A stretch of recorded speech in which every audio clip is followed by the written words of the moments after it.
I'm Eric Keller, and this is my lead expert post on cultivating a workplace culture that's in alignment with core values. First part of this was a video by Simon Ash about core values, as well as an article describing some factors within those and listing some values to look at to help us identify what those might mean for us. The four major points that are made in this are about personal stories, priorities, passions, and principles. So those are the four that we'll be kind of digging into briefly here. So first of all, values are described in the video as a compass or a moral code that guides us, right? They are the principles and beliefs by which we live our lives. And we need to be aware of those values when we're going to lead others. If we are not aware of what values we currently hold as core values, it's described in the video, this was one of my favorite points, it's very possible that we may not even be aware of what those are, and that means we're probably following someone else's core values, things that we picked up along the way. So if we're going to shape others, we need to really know what we're about. I think that's fair to say. So, first stop is personal stories. So we're tasked with looking at the stories in our life and thinking about when we've been most happy, right? What achievements or experiences are we the most proud of? What has been our biggest successes or failures? What do we most fear? What are the things we're most ashamed of? What were the situations in these? What role did we play? What did we do? And then what underlying principle made this either a good or bad experience? And I really like that part as well, because this reminds me of the STAR topology, STAR, which is situation, task, action, and result. So that speaks to typically looked at in interview questions, and I really like that because that format is causing us to really analyze this question and not just leave it at the surface level and take it for face value.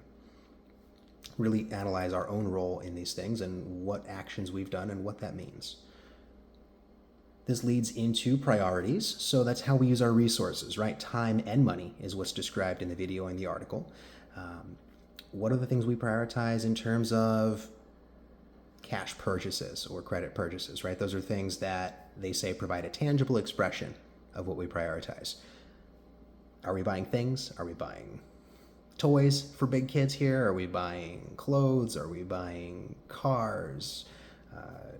Vacations? Are we donating a lot of money to charity? Are we giving things to friends and family? What's our priorities there? And the same goes for time. It's another resource that we only have so much of in a day, and none of us really know how much we'll ever have. So what amount of time goes to each activity in our lives? Every day, every week, every year. It's something to think about. Passions, right? These are the things that drive us emotionally. What are the things we daydream about is what's asked in this article and in the video. If we had an immediate wish granted right away, what would that wish be? I think that's an easy way to get down to what some of our priorities are in terms of core values. They ask us about theological, metaphysical, philosophical, and political beliefs, things like that. We typically vote with our consciences, right? We typically vote for people who have similar values to what we would like to see presented and upheld. Who do we turn to for answers or support when things go wrong? I'd even like to add to this, who do we call for support or sharing ideas when things go right? You know, who are the people that we want to share these things with, and what does that say about us? What are the external influences on our lives? Is it people we know and respect? Who are we following?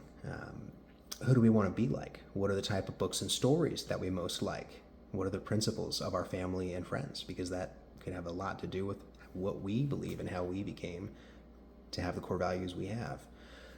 Last but not least is principles. What trends do we see appearing? Which words do we choose to sum them up? They asked us to pick 3 to 5 of the core values out of 150 in the article, in terms of using these to set goals to live a more fulfilling life. So the 5 that stood out to me were love, discipline, communication, empathy, and humor.